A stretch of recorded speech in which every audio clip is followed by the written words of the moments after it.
Hi friends, my name is Renee Pugh and I'm an executive director with 31. And today I just want to encourage you and share a little bit of my story of why it's important to have a strong why and how a lot of hard work and a strong why power can get you far in life.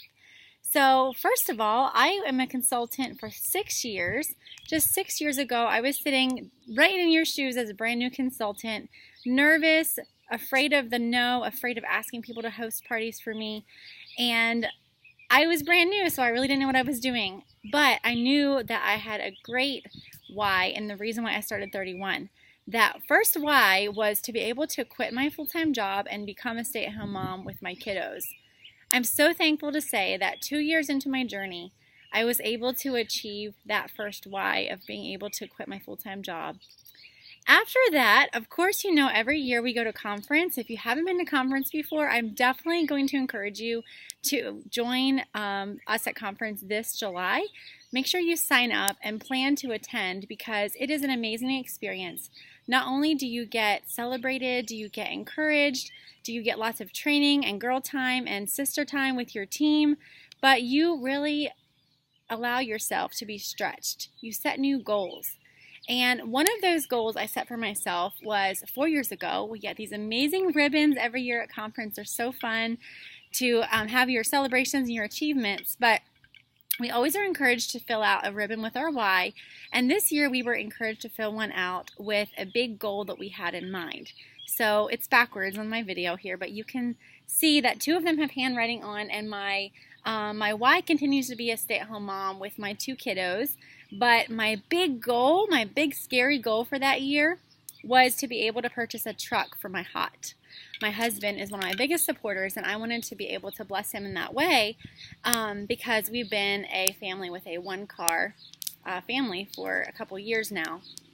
But after some talking with my husband about that goal, we decided that it wasn't really something that we needed at the time, but we were really trying to be intentional about paying off our home mortgage and being debt-free because that is something that we just are really passionate about, living simple as possible and paying off our home. And so what I wanted to share with you today is that I set a big goal to become an executive director. That way I would be able to have the income needed to pay off our home within 10 years of marriage. And I'm so thankful to tell you that this past March we were able to pay off our home. Hence why I'm sitting outside, because I'm so excited that God has blessed my business in such a way that we were able to become debt-free. So then after that happened, of course I am like super motivated, and anytime I put a goal for myself, I work as hard as possible to achieve that. And then my next why, sorry, it's kind of loud out here. We live next to the road, but my next why then was to be able to go back to that why 4 years ago, that big goal that I had set, and help my husband to purchase a truck. And just this past week, we brought our new truck home. And none of this would be possible if it were not for 31. And I'm so thankful that this opportunity was presented to me 6 years ago. But I wanted to share with you one thing that so many times maybe you think that you hear success stories and you're like, oh, I want to be there. I want to have that success. What magic does she do to make that happen? And I wanted to share with you that there's nothing magical about what I do with my business. I simply just share with everybody and ask a lot of people. And one thing that shocked me was I ran some stats of how many parties I have held in my 6 years and how many people have joined my team. And one of the things that I came up with is that, can you guess how many times I have heard the word no? On average, if our statistics are correct, since I have joined. So my stats are, if 1 in 10 say yes, which is what we are told, then I have heard 7,614 no's in my 6 years. That's over 1,000 no's a year.